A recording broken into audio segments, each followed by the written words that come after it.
Now I was going to install my new belief that when my brain actually needed sleep, it would shut down and grab as much sleep as it needed.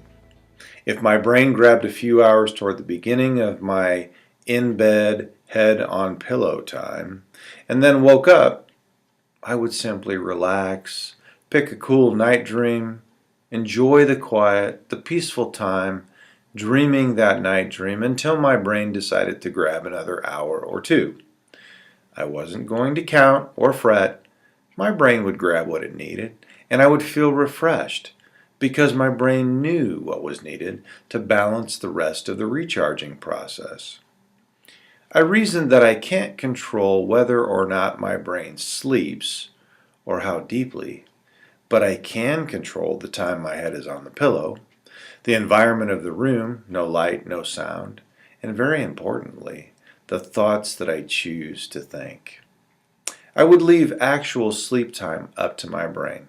I didn't have to worry about that at all. So now I had my new belief about sleeping ready to test drive. This brings one to the starting point of really installing or infusing a new belief. Again, in keeping with CBT theory, my brain wasn't going to embrace this new belief about the time in bed process until I had loaded that thinking enough times to create the new belief. The thoughts remain only ideas until they are uploaded enough times to create enough signal strength to get the brain's attention. This is just the physics of neurobiology. So I began the infusing process by simply loading the new beliefs. I wrote them down, read them, said them out loud, recorded myself saying them, and listened to myself saying them out loud. If I had had the technology and the forethought to videotape myself and watch myself saying them, I would have done that too.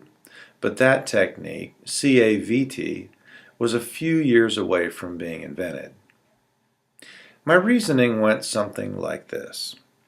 If a belief is truly just a collection of ideas that I use the most in my brain, then I have to repeat these new ideas to elevate them to the most used collection. If CBT works according to theory, then when these new beliefs become prominent, my brain will accept them as fact. At that point, I will believe these to be true, and my system will respond by making these new beliefs truly be a refreshing and satisfying night's sleep. Seemed simple enough, and what did I have to lose?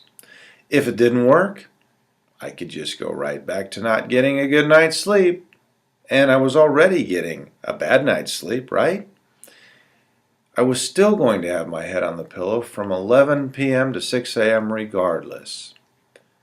But if it worked, the possibilities were endless. I was excited to try it out. So excited, in fact, that at first I didn't sleep all that much, or at least I didn't feel like I did.